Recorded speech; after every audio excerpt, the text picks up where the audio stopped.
होता है, आप लोगों के सामने क्या आता है? सबसे बड़ा चैलेंज तो यह है कि मरीज का डायग्नोसिस समय पर हो जी। मरीज जो हमारे पास समय पर आवे, है ना।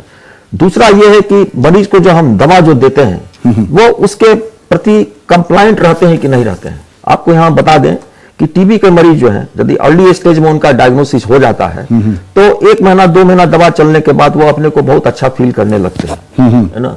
उसके बाद से वो समझते हैं कि हमारी बीमारी ठीक हो गई और डॉक्टर साहब हमारा फालतू का इलाज कर रहे हैं और वो दवा खाना छोड़ देते हैं। तो इसके कारण क्या होगा, उनका इलाज तो कम संपूर्ण हुआ नहीं, तो ऐसे मरीज को फिर से इन्फेक्शन होगा, बीमारी बढ़ेगी, वो एमडीआर टीबी रेजिस्टेंट ट्यूबरकुलोसिस की तरफ चले जाएंगे और वो और मरीजों को यह बीमारी फैलावेंगे।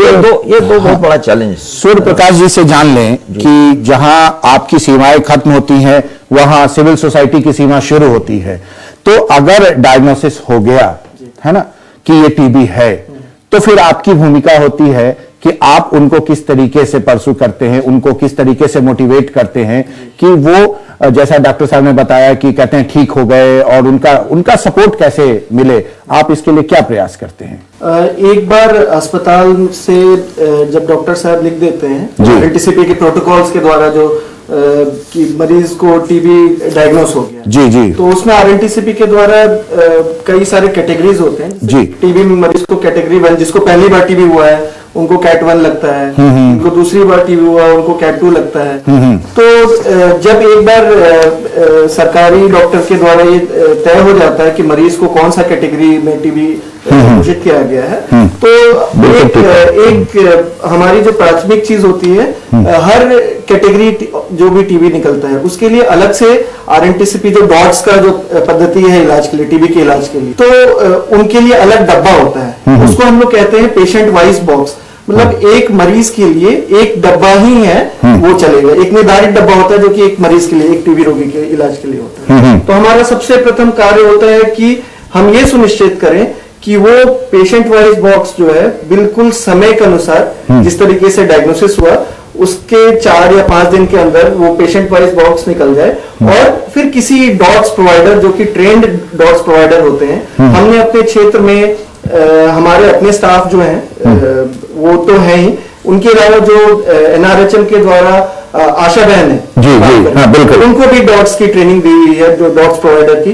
तो हम ये डेजिग्नेट करते हैं कि एक जो भी मरीज निकला और वो जिस आशा बहन के क्षेत्र में है, तो उसी आशा बहन के द्वारा उस मरीज के इलाज को 6 महीने से लेकर के 8 महीने तक टीबी का इलाज चलता है, और हम सुनिश्चित कराते हैं कि वो मरीज उस समय दवा खाए, और साथ ही साथ जो फॉलोअप विजिट होते हैं, 3 फॉलोअप विजिट होते हैं, और मरीज को कई सारी दिक्कतें बीच में, शुरू में जब हम दवा शुरू करते हैं, कभी कभी किसी रोगी को साइड इफेक्ट्स होते हैं, तो वो साइड इफेक्ट्स को कैसे वो इंश्योर करते हैं कि मरीज को तुरंत अस्पताल ले आए और फिर डॉक्टर साहब से जांच करवाएं कि इनको कुछ तकलीफ हो रहा है, उसके हिसाब से हम लोग कोशिश। यहाँ एक सवाल ये उठता है कि बहुत ही जिम्मेदारी के साथ अपना काम आप कर रहे हैं, लेकिन सामने वाले का क्या रिस्पांस है? आप उनको ऐसा तो नहीं लगता कि आप इतने क्यों चिंतित है हमारे लिए?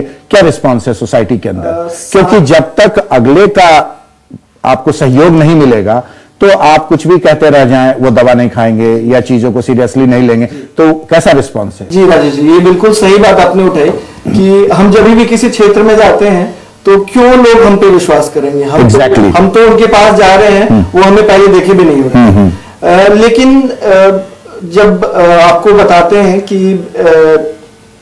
आमतौर पर जो भी मरीज है, अगर वो सरकारी अस्पताल से डॉट्स की पद्धति में जुड़ना चाहते हैं, तो शुरू में ही उन्होंने प्राइवेट में काफी खर्चा कर दिया होता है, और कई बार ऐसे होते हैं कि किसी का खेत गिरवी पे है, किसी ने कितने सारे कर्ज लेकर के रखा हुआ है, कभी कभी 30-30, 40-40 हजार रुपए हम लोगों ने खर्चा कर दिया है, फिर भी वो ठीक नहीं हो रहे। तो लास्ट स्टेज होता है जिस समय उनको इलाज का लगता है कि ठीक है, अब तो जो है हमको जहां पे मुफ्त सेवा मिलेगी हमको वहां पे जाना चाहिए।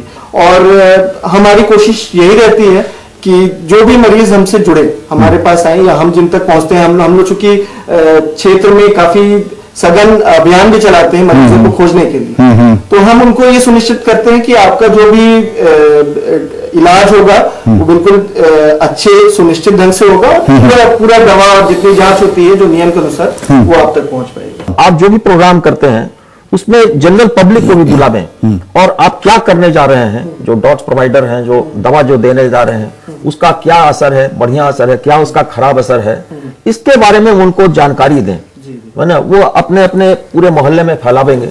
इसलिए जो है, इससे क्या होगा कि जो मरीज आने में हिचकते हैं वो आवेंगे, दूसरे को करेंगे, घर बैठे नहीं रहेंगे बीमारी होने पर भी। क्योंकि किसी को टीबी का बीमारी हो जाता है, एक बहुत बड़ा सोशल स्टिग्मा हो जाता है, लोग उसको अवॉइड करने लगते हैं, उसके घर में जाना छोड़ देते हैं। तो इस कारण भी मरीज जो है सो शर्म से जैसी बीमारी के बारे में नहीं बताता है, जबकि मैंने बहुत बीमारी आगे स्टेज में पहुंच जाती है, तब वो अस्पताल का सहारा लेते हैं। तो इसलिए उस प्रोग्राम में जो है सो पब्लिक को इंक्लूड करना बहुत जरूरी है, माने पब्लिक ऑडियंस होना बहुत जरूरी है। बिल्कुल सही कहा डॉक्टर साहब ने, पब्लिक का साथ होना बहुत जरूरी है, जन समूह का आगे आना बहुत जरूरी है किसी भी समस्या से निदान के लिए, चाहे वो ट्यूबरकुलोसिस का मामला ही क्यों ना हो, टीबी का मामला ही क्यों ना हो। फिलहाल रुकते हैं एक ब्रेक के लिए और ब्रेक से वापस आएंगे तो और भी बहुत सारी बातें होंगी, ट्यूबरकुलोसिस, उसके इलाज, डायग्नोसिस और आपका क्या सपोर्ट होगा इसके लिए भी। पूर्णिया सहित बिहार झारखंड के सभी जिलों में एकमात्र डायग्नोस्टिक सेंटर, अत्याधुनिक उपकरण, सुसज्जित लैब, अनुभवी चिकित्सक एवं टेक्नीशियन। फ्रेंचाइजी के लिए संपर्क करें। कुछ ऐसा हो जो बनाए आपके दिन को शुभ, कुछ ऐसा हो जो दूर कर दे आपके दुख, कुछ ऐसा हो जो मोड़ दे बलाओं का रुख। जानिए ज्योतिष सम्राट आचार्य शिवानंद से वो मंत्र, वो यंत्र, वो रत्न जो आपकी बदलती किस्मत।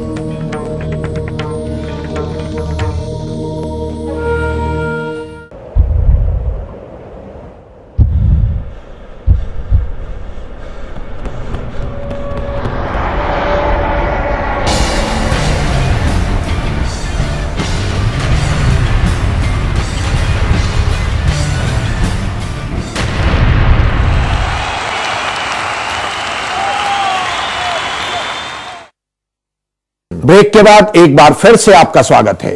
मैं हूं राजेश, लाइफलाइन में आप अभी हमारे साथ हैं। बातें चल रही हैं यहां ट्यूबरकुलोसिस के बारे में, कितना घातक रोग है उसके विषय में। डॉक्टर साहब से आपसे एक सवाल करता हूं, किसी व्यक्ति को टीबी है, ये डिटेक्ट हो गया, अगर उसे गलत इलाज हो गया, उसका गलत दवाइयां चल गई, तो उसका क्या इंपैक्ट होगा? एक ये हमारा सवाल। और दूसरा ये कि जांच में जो भी जांच होती है, पॉजिटिव आया बट उसको किसी कारण से टीबी नहीं था, है ना, और टीबी की दवा चल गई, तो क्या इंपैक्ट होगा इसके विषय में? पहले तो हम लोग ये जान लें कि गलत इलाज तो तभी चलेगा जब गलत डायग्नोसिस हुआ, जी, है ना। तो जब उसको गलत दवा चल गया, जैसा कि कई बार ऐसा होता है, यानी शहर में और रूरल गांव के क्षेत्र में ज्यादातर बार जो है सो गलत दवा चल जाती है। यदि किसी व्यक्ति को 10 दिन से ज्यादा बुखार हो गया तो गांव के डॉक्टर जो हैं तो वो हमेशा हड़बड़ी में रहते हैं, इसलिए कि भाई मरीज जो है सो वो भी डॉक्टर को टाइम नहीं देना चाहता, जी जी, है ना। यदि आपके पास कोई मरीज बुखार का आया, चाहे खांसी का आया, 3 दिन में यदि बुखार नहीं छूटा तो समझेगा डॉक्टर साहब कुछ नहीं जानते हैं, दूसरे के यहाँ चला जाएगा। तो दूसरे डॉक्टर देखेंगे भाई इतना सब दवा खा चुका है तो उसको तुरंत टीबी का दवा चला देंगे। तो पहले तो हम लोग जान लें कि टीबी का जितना भी दवा है बहुत हाईली टॉक्सिक ड्रग्स है, तो उसका साइड इफेक्ट होगा, उसका खराब असर होगा, जॉन्डिस तक हो जाता है, कभी कभी जॉन्डिस से जान भी जा सकती है, जी, है ना। जिसको सचमुच में टीबी रहता है उसको भी ऐसा हो सकता है, कई बार ऐसा होता है कि दवा को टॉलरेट नहीं कर पाता है, तो उसके कारण उसको खराबी होगी, टॉक्सिसिटी के कारण जो है। दूसरा कि ऐसे मरीज जो है जिनको कि गलत इलाज चला है, बाद में सचमुच में यदि उनको टीबी हुआ तो क्योंकि पहले टीबी का दवा उनको चल चुका है, इसलिए हो सकता है कि पहले वाली दवा से उनको रेजिस्टेंस हो और रेजिस्टेंट ट्यूबरकुलोसिस डेवलप करें। दूसरा कि आपका प्रश्न कि यदि टीबी है तो उसका इलाज नहीं चला तो नेचुरली वो बीमारी जो है गंभीरता की ओर जाएगी। टीबी एक जगह से पूरे शरीर में फैलेगा, ब्रेन टीबी हो सकता है, मेनिंजाइटिस हो सकता है, इंसेफ्लाइटिस हो सकता है, माने विभिन्न शरीर के विभिन्न अंगों में जाकर के वो अपना खराब प्रभाव कर सकता है और अंततः मरीज की मौत हो जाएगी यदि उसका डायग्नोसिस समय पर नहीं हो पाया। एक बात, जब डायग्नोसिस की बात चली है डॉक्टर साहब, तो यह हम सवाल आपसे पूछना चाहते हैं कि सेरोलॉजी टेस्ट को बैन कर दिया गया है 2011 में, आई थिंक मैं सही हूं अगर तो करीब 1.5 साल हो गए 2011 में किया, तो क्या उसका क्या इम्पैक्ट 2012 में इसको किया। जी, तो क्या इम्पैक्ट पड़ा है सेरोलॉजी टेस्ट जो बंद कर दिया? जहां तक मुझे ज्ञान है कि जितने सरकारी पहले संस्थान हैं, पहले सेरोलॉजी टेस्ट किस तरीके की जांच थी क्या? वो मैंने एक तरह का एलाइजा टेस्ट करते थे, ठीक। तो वो टीबी का जो है एंटीबॉडी उसमें हम लोग देखते थे, जी, जी, है ना, सीरोलॉजी टेस्ट से यही पता चलता था। लेकिन वो नहीं बता पाता था टेस्ट जो है ये कि मतलब कि टीबी का बीमारी उसको है या नहीं है अभी तत्काल में। जी। इसका पहले आपको हम बता देना चाहें कि हम लोग मैंने हिंदुस्तान की बात जो कहते हैं, तो जैसा कि आपने बोला कि बहुत मैंने नंबर में हिंदुस्तानियों को जो है भारतवासी को टीबी की ये आंकड़े कहते हैं, ये आंकड़े ठीक कहते है, हैं। बिल्कुल सही बात है। तो यहाँ पर दो बात कहना है, एक तो यह है कि टीबी का कीड़ा जो है सो काफी लोगों के शरीर में मौजूद है, जी, है ना, ट्यूबरकुलस इन्फेक्शन है, लेकिन उसके कारण टीबी की बीमारी सबको नहीं है ना। जब टीबी की बीमारी होती है तभी हम लोग उसका इलाज करते हैं। ये थोड़ा साफ करके डॉक्टर मतलब साहब। जिसको कि लेटेंट ट्यूबरकुलोसिस बोलते हैं, अच्छा। है ना, एक ओवरट डिजीज हो गया कि टीबी के कारण इन्फेक्शन के कारण बीमारी हो गया, जैसे अब इसके फेफड़ा में होने लगा, कैविटेशन होने लगा, इन्फिल्ट्रेशन होने लगा, अच्छा, अच्छा। चाहे दूसरे अंग में जी, होने लगा, जी, जी, जी। तो वो उसको डिजीज हो गया, है ना। एक वजह टीबी का कीड़ा आपके यहाँ मौजूद है, अपना सुसुप्त अवस्था में लेटा हुआ है, कोई हार्म नहीं कर कोई रहा, हार्म नहीं कर रहा, कोई हार्म लेकिन नहीं, हार्म तब करेगा जबकि आपका इम्यूनिटी घट जाएगा, है ना, जब आप कमजोर हो, जब कमजोर हो जाएंगे। तो ऐसी अवस्था कब होती है, तो जैसे मैंने आजकल देखा जा रहा है, मैंने पिछले 10 साल से, कि टीबी और एचआईवी का एसोसिएशन बहुत ज्यादा है। जो एचआईवी से पीड़ित मरीज हैं उनको टीबी का प्रकोप ज्यादा होता है, ज्यादा इंसिडेंस है। जो इम्यूनोसप्रेस्ड हैं, डायबिटीज के मरीज हैं, रीनल डिजीज के मरीज हैं, जो माल नॉरिश्ड हैं, इन चाहे जो प्रिजन में रहते हैं, जो ओल्ड एज के हैं, जो बच्चे हैं, जी। महिलाएं हैं जो कि जी। हमेशा घर के अंदर रहती हैं, जी। तो इन सबों को टीबी होने का चांस ज्यादा है। ये जी, तो जी। रिस्क ग्रुप वाले हैं, जी। इनका जो लेटेंट ट्यूबरकुलोसिस जो है सो कभी भी ओवरट हो सकता है। एक तो लेटेंट ट्यूबरकुलोसिस हुआ, तो जिनको लेटेंट ट्यूबरकुलोसिस होता है ऐसे ग्रुप को हम लोग अलग रखते हैं। जी, लेटेंट ट्यूबरकुलोसिस को खास समय में उसमें कीमो प्रोफाइलैक्सिस करते हैं कि बाद में उनको चल के ओवर ट्यूबरकुलोसिस नहीं हो। जैसा कि हमने बताया, जैसे एचआईवी से एसोसिएटेड यदि मरीज हैं उनमें हम खोजते हैं कि टीबी का कीड़ा है कि नहीं, है ना। चाहे डायबिटीज वाले हैं, चाहे जो एमडीआर टीबी के रेजिस्टेंट ट्यूबरकुलोसिस के साथ में संसर्ग में रहते हैं, चाहे और उनको कोई इम्यूनोडिफिशियंसी है, चाहे कोई कैंसर वगैरह है, इन सब मरीजों को जो है हम लोग इस कैटेगरी में रहते हैं कि उनको लेटेंट ट्यूबरकुलोसिस है। उसको हम खोज खाज के निकालते हैं और उसका टीबी के लिए प्रोफाइलेक्टिक ट्रीटमेंट देते हैं, जिसको कीमो प्रोफाइलैक्सिस बोलते हैं, जिससे कि आगे चल के उनको टीबी नहीं हो। क्योंकि इन कैटेगरी के मरीजों को यदि टीबी होगा तो वो काफी गंभीर अवस्था में होगा, गंभीर रूप से होगा, है ना। फिर उनको बचाना मुश्किल हो जाएगा, क्योंकि पहले से वो इम्यूनोसप्रेस्ड हैं, तो उनको दवा भी जल्दी फायदा नहीं करेगा। तो ऐसे मरीजों को डायग्नोसिस के लिए हम लोग दूसरा टेस्ट इस्तेमाल करते हैं। और ये टेस्ट सब जो है, जो आपने कहा सीरोलॉजी टेस्ट, तो अब तो मतलब कि जितना सरकारी संस्थान है उसमें तो बंद हो चुका है, लेकिन कुछ यही हम पूछना चाह रहे थे कि सरकारी तंत्र में तो बंद हो चुका है, लेकिन प्राइवेट सेक्टर में अभी भी कहीं कहीं ये टेस्ट हो रहा है। तो इस पर कैसे लगाम और कैसे अंकुश तो लगे? पहला तो कि इसके लिए तो पहले तो सरकार की तरफ से अंकुश होना चाहिए। दूसरा कि पब्लिक अवेयरनेस होना चाहिए, डिफरेंट माध्यम से पब्लिक को भाई बताया जाए कि भाई ये सब टेस्ट नहीं करावें, जी, है ना, इस तरह का टीबी के लिए टेस्ट नहीं करावें। यदि आपको डॉक्टर सजेस्ट भी करते हैं तो उनको कहें कि भाई आजकल ये टेस्ट जो है सो मतलब कि भोग में नहीं है, नहीं इस्तेमाल किया जाता है, इससे कोई फायदा नहीं। और उसका यदि गलत इलाज चल गया टीबी का, यदि टीबी नहीं है तो बाद में चलकर खराबी करें। मतलब कुल मिलाकर कहा जाए कि जानकारियां पहुंचाएं, और ऐसे में सिविल सोसाइटी की बहुत बड़ी भूमिका हो जाती है। सूर्य प्रकाश जी, क्या कहना चाहिएगा? इस बात में मैं डॉक्टर साहब से सहमत हूं कि और कि समुदाय को पता होना चाहिए कि जो भी हम जांच कर रहे हैं वो किस चीज के लिए जी। लेकिन अगर हम अपने आप को देखें, अगर हम किसी डॉक्टर साहब के पास जाते हैं और उन्होंने किसी चीज का टेस्ट लिखा हुआ है, तो हम जागरूक होकर भी नहीं पूछ पाते हैं कि डॉक्टर साहब ये किस चीज का टेस्ट है और क्या क्या जांच होगी। जी। सीरोलॉजिकल जांच जो गवर्नमेंट ने बैन किया हुआ है 2012 से, उसमें खून की जांच होती है। और डॉक्टर साहब ने बताया कि वो लेटेंट टीबी को आइडेंटिफाई करने के लिए होता है, एक्टिव टीबी को आइडेंटिफाई करने के लिए नहीं होता है।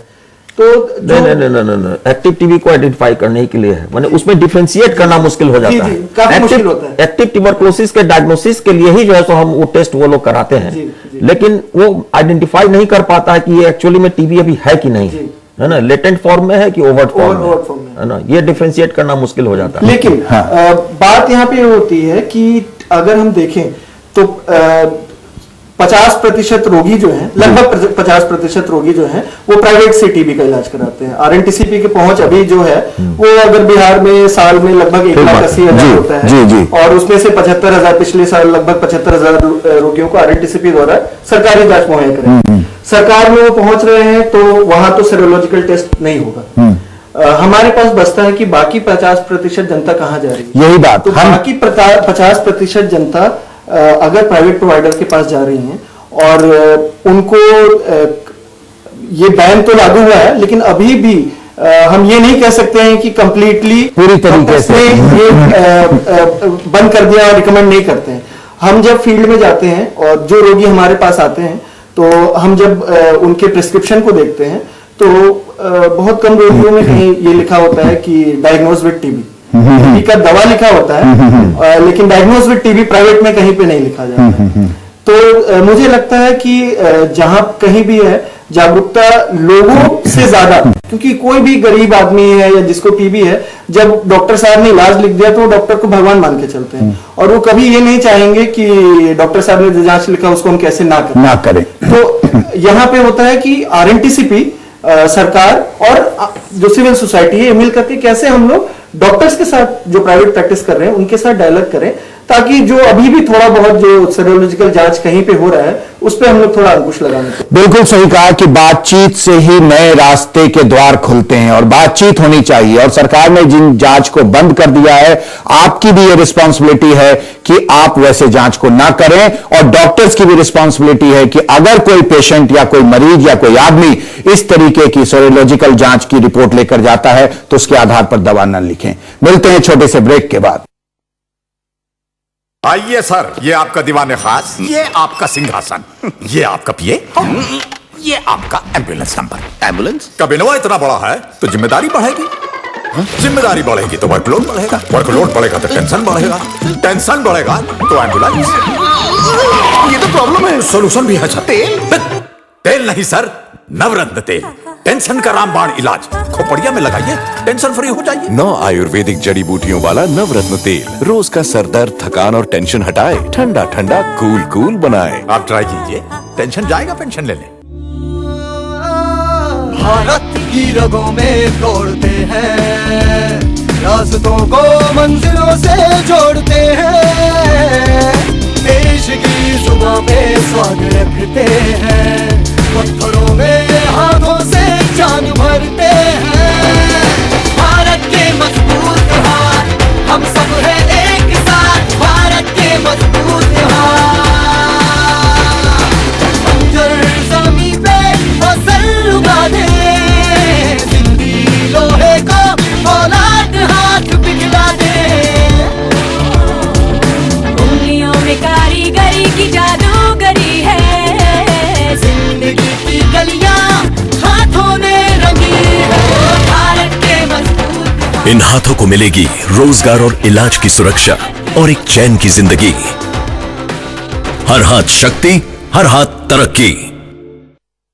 ब्रेक के बाद एक बार फिर से आप सबों का बहुत बहुत स्वागत है। जैसा कि परिचर्चा चल रही है लाइफलाइन में, आज का विषय है ट्यूबरकुलोसिस, और इस बीमारी के रोकथाम के लिए नए तरीके के जांच को सामने आना चाहिए। WHO ने भी कहा है, बहुत सारे जांच को बैन कर दिया गया है। इन्हीं कुछ मुद्दों को लेकर हम यहां बातचीत कर रहे हैं। हमारे दाहिने तरफ बैठे हैं यहां डॉक्टर PK वर्मा, जो कि असिस्टेंट प्रोफेसर हैं PMCH Patna medical college hospital में, और सिविल सोसाइटी से सूर्य प्रकाश जी हमारे साथ यहां आए हैं, जो सेवा भावना से लोगों तक जाते हैं और सही और गलत का लोगों को फर्क बताते हैं। डॉक्टर साहब, आपसे एक सवाल, IGAR इसके विषय में। इसका फुल फॉर्म है इंटरफेरोन गामा रिलीजिंग एसे, या IGRA जो जी है ना। इग्रा टेस्ट से, IGRA से जो है ये पता चलता है कि उस व्यक्ति को टीबी का कीड़ा है कि नहीं है, लेटेंट ट्यूबरकुलोसिस है कि नहीं।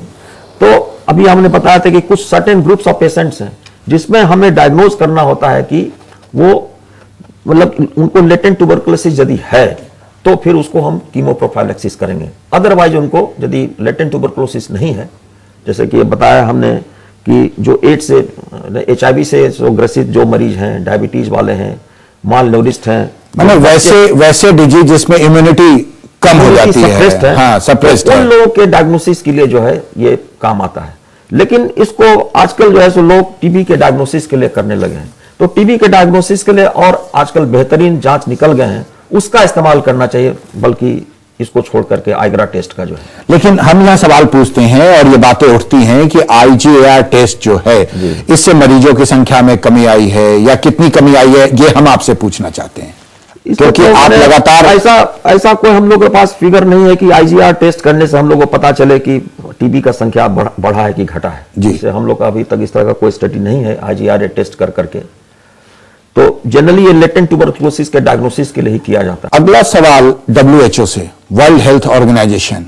वर्ल्ड हेल्थ ऑर्गेनाइजेशन ने बहुत सारे ऐसे जांच बताए हैं जिससे ट्यूबरकुलोसिस है या नहीं है इसका पता चलता है। इसके विषय में आपकी राय क्या है? जी नहीं, वो तो जो WHO ने जो रिकमेंड किया है वो जांच तो सचमुच में अच्छे हैं। जैसे कि हम लोग अभी जैसे डायरेक्ट स्फीयर माइक्रोस्कोपी करते हैं तो वो 50 से 60% तक जो है सो सेंसिटिव होता है और मतलब लेकिन उसका स्पेसिसिटी जो है सो 98% होता है। इसको बता दो, सेंसिटिव होने का मतलब है कि कितना परसेंट केस को आप कैच कर लेते हैं। किसी को बीमारी है ना, तो कितना परसेंट केस को आप कैच कर लेते हैं। जैसे कि 60% यदि हम बोल रहे हैं सेंसिटिविटी है तो 100 में से 60 मरीज का बीमारी हम इसे पकड़ लेते हैं। और स्पेसिफिसिटी होता है जो कि कितना सही बीमारी हम कैच कर लेते हैं।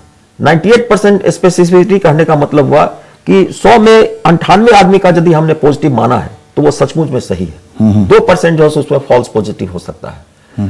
तो ये टेस्ट जो है, जो डायरेक्ट माइक्रोस्कोपी है, ये 98% स्पेसिफिक है, लेकिन इसका पिकअप रेट जो है, सेंसिटिवनेस जो है सो 50 से 60% ही है।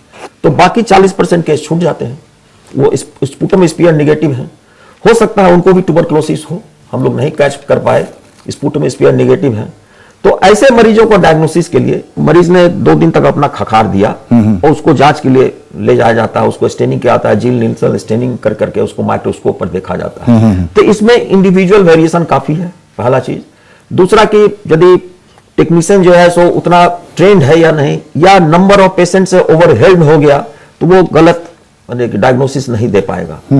तो इसको करने के लिए WHO ने कहा कि भाई हम फ्लोरेसेंट माइक्रोस्कोपी करते हैं। तो वो टीबी का कीड़ा मतलब उसमें ऐसा डाई से स्टेन किया जाता है कि वो फ्लोरेसेंट स्टेन से वो दिखने लगता है ज्यादा, उसमें कम वक्त भी लगता है और मतलब समझिए कि 1 घंटा में डायग्नोसिस आप दे सकते हैं। तो एक तो फ्लोरेसेंट माइक्रोस्कोपी है। तीसरा एक है LED microscopy, light emitting diode जो है वो भी इसी तरह का है। तो ये सब चीज जो है सो सेंसिटिवनेस को बढ़ाता है और जो स्पेसिफिसिटी है जो 98% कहा हमने, वो उसी तरह से मेंटेन रहता है। तो इसका मतलब यह है कि इससे हम लोग रैपिडली डायग्नोज कर सकें। जैसे आपको पहले ही बताया कि यदि जल्दी डायग्नोसिस हो सकता है तो जल्दी उसका इलाज होगा, पेशेंट गंभीरता की तरफ नहीं जाएगा। उसके अलावा WHO ने एक टेस्ट निकाला है जिसको कि जीन एक्सपर्ट बोलते हैं, जीन एक्सपर्ट MTB रिफ, उसका फुल फॉर्म है। ये 2 चीज के लिए है। एक तो पहला है कि जिसका स्पुटम स्पीयर नेगेटिव है ना, उसको यदि हम सस्पेक्ट कर रहे हैं कि उसको टीबी है तो उसके लिए है ना। दूसरा है कि यदि किसी को MDR टीबी है ना, तो उसको पहला ड्रग जो रिफाइम्पिसिन और आइसोनेक्स है उससे सेंसिटिव है कि नहीं, उससे रेजिस्टेंस है कि नहीं, वो भी इससे पता चलता है। इसमें सिर्फ रिफाइम्पिसिन ही का जांच होता है, क्योंकि रिफाइम्पिसिन को मानते हैं कि सरोगेट इन्वेस्टिगेशन हुआ। यदि रिफाइम्पिसिन से मतलब कि रेजिस्टेंस है तो इसका मतलब कि आइसोनेक्स से भी होगा। तो 2 बात इससे पता चल जाती हैं। एक तो पहला जीन एक्सपर्ट से पता चलेगा कि उसको टीबी का बीमारी है कि नहीं, है ना। तो ये डायरेक्ट स्पुटम से हो सकता है, DNA बेस्ड टेस्ट है। इसको कार्ट्रिज में सारा उसका एपरेटस का सब चीज कि मटेरियल सब रहता है, कार्ट्रिज लगाए और तुरंत उसका रिजल्ट मिल जाता है ना। तो इससे पता चल जाएगा उसको वस्तुतः टीबी की बीमारी है कि नहीं, है ना। जीन एक्सपर्ट टेस्ट से जो है आजकल हमारे यहाँ जो है सो बिहार में बक्सर या कुछ इलाकों में जो है सो इस टेस्ट का इस्तेमाल हो रहा है जीन एक्सपर्ट का। तो ये काफी सेंसिटिव टेस्ट है और इसका स्पेसिफिसिटी भी जो है सो बहुत 98% है। तो इस टेस्ट का इस्तेमाल करने से इसमें एक तो फॉल्स निगेटिव होने का चांस कम है, बहुत कम चांस है। ट्रू डायग्नोसिस होगा, उसका रेजिस्टेंस के बारे में पता चला, तो एक जीन एक्सपर्ट टेस्ट है। दूसरा, जहां तक रेजिस्टेंट ट्यूबरकुलोसिस की बात आती है, MDR टीबी की, तो उसके लिए हम लोग के पहले से तो था कि डायरेक्ट सेंसिटिविटी टेस्ट करते थे, DST करते थे, कल्चर करते थे। तो पहले जो है सो सॉलिड मीडिया का इस्तेमाल होता था, लॉरेंशियन जीन मीडिया का इस्तेमाल होता था, लेकिन उसमें करीब 6 से 8 सप्ताह टाइम लग जाता है। इतना समय तक आप मरीज को इलाज के लिए वेट नहीं करा सकते हैं। बहुत टाइम कंज्यूमिंग। सही बात, सही बात। तो आजकल लिक्विड कल्चर मीडिया निकला है ना। उसके अलावा भी उसमें एक टेस्ट हम लोग करते हैं जो कि लाइन प्रोब एसे है ना, जो कि अभी कुछ कुछ एरिया में अभी उसका इस्तेमाल हो रहा है। तो उससे करीब 2 से 3 दिन में जो है हमको रिजल्ट पता चल जाता है कि टीबी का कीड़ा किससे रेजिस्टेंट है, कौन सा ड्रग का इस्तेमाल करना चाहिए। जी जी। तो ये जो है ये सब WHO रिकमेंडेड है। तो सब कुल मिलाकर हमें लगता है कि चूंकि WHO का जितना सब ये जो रिकमेंडेशन है, अनुशंसा की गई है, वो सब काफी कॉस्टली है। तो प्राइवेट सेक्टर में तो हो सकता है ये टेस्ट सब नहीं हो पाए जब तक कि सरकार तरफ से इसमें अनुदान ना मिले। तो हमारी सरकार से भी अनुशंसा है कि भाई इस तरह के टेस्ट को रिकमेंड करें, इसके लिए जो जरूरत है वो प्रदान करें। अपने बिहार में इस तरीके के टेस्ट की कितनी सुविधाएं हैं? अभी तो जहां तक हमें ज्ञात है कि अगम कुआं में एक TBDC का सेंटर है, वहां पर LPA लाइन प्रोब ऐसे हो रहा है। जीन एक्सपर्ट भी वहां हो रहा है। जीन एक्सपर्ट जो है सो कुछ पेरिफेरी वाले एरिया में भी जो है डिस्ट्रिक्ट लेवल पर भी हो रहे हैं। लेकिन सुनने में आया कि सरकार तरफ से ऐसा प्रोग्राम है कि हर जिले में जो है सो इसको उपलब्ध कराई जाएंगी ये टेस्ट जो है। ऐसा टेस्ट होने से MDR TB के इलाज में सहायता मिलेगी, कोई केस जल्दी मिस नहीं होगा और समय पर उसका इलाज हो पाएगा। बिल्कुल समय पर इलाज हो जाना चाहिए।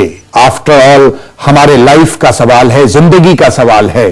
कोई भी बीमारी इतनी भयावह नहीं कि उसका इलाज संभव नहीं होगा यदि सारे लोग मिल जाएं, सरकार मिल जाए, सिविल सोसाइटी मिल जाए, आप मिल जाएं, हम मिल जाएं, जिंदगी के रास्ते आसान हो जाएंगे। टीबी पर भी विजय पा लिया जाएगा। सिर्फ आपके सहयोग और ज्ञान की जरूरत है। हम आपके साथ हैं, सारा समाज आपके साथ है। किसी में छिपने छिपाने की बात नहीं है, कोई परेशानी की बात नहीं है। आगे आइए और अपने को सेहतमंद बनाने के लिए प्रयास कीजिए। आप दोनों इस पर चर्चा में आए, आप दोनों का बहुत बहुत धन्यवाद। एक तो फ्लोरोसेंट माइक्रोस्कोपी है, तीसरा एक है LED microscopy, light emitting diode जो है वो भी इसी तरह का है।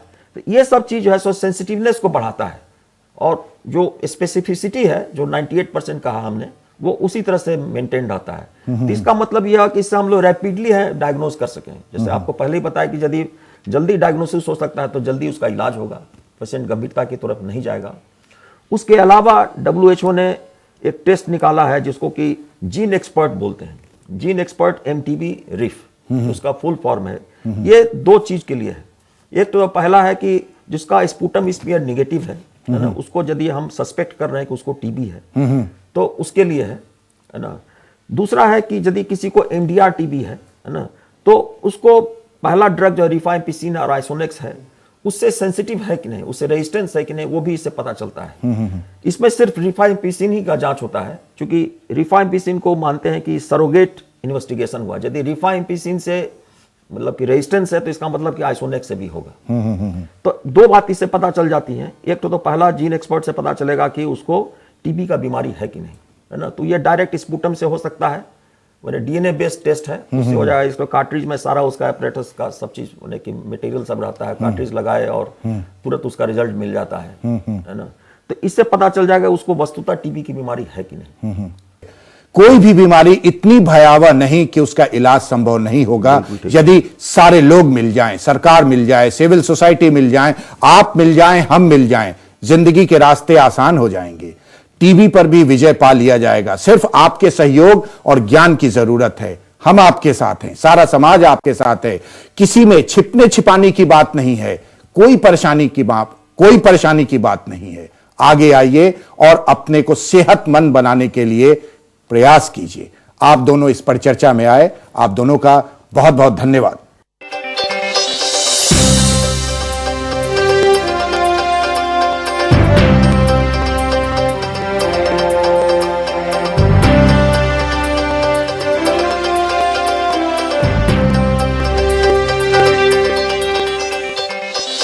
कशिश न्यूज, खबर भी असर भी। हेडलाइंस के प्रायोजक हैं cell city, a gift to Ranchi. Kashish की नई पेशकश manor one, where Gurgaon meets Delhi. सह प्रायोजक X factor junior cough syrup, पूरे परिवार का हेल्थ टॉनिक हाइड्रोफॉल। क्या ढूंढ रहे हैं जनाब आप लोग? एक आसियाना है ना अपना वास्तु विहार। विश्वामित्र इंडिया परिवार हर कदम विश्वास के साथ। ऑर्थोविड तेल और कैप्सूल में उपलब्ध। आपके सपनों का घर ले आए हैं sunrise developers. Little wings school, Krishna Nagar, Booti Mor, Ranchi. विगोरा 5000। नमो का नाम जपने पर नप गए साबिर अली। जेडीयू ने पार्टी से निकाला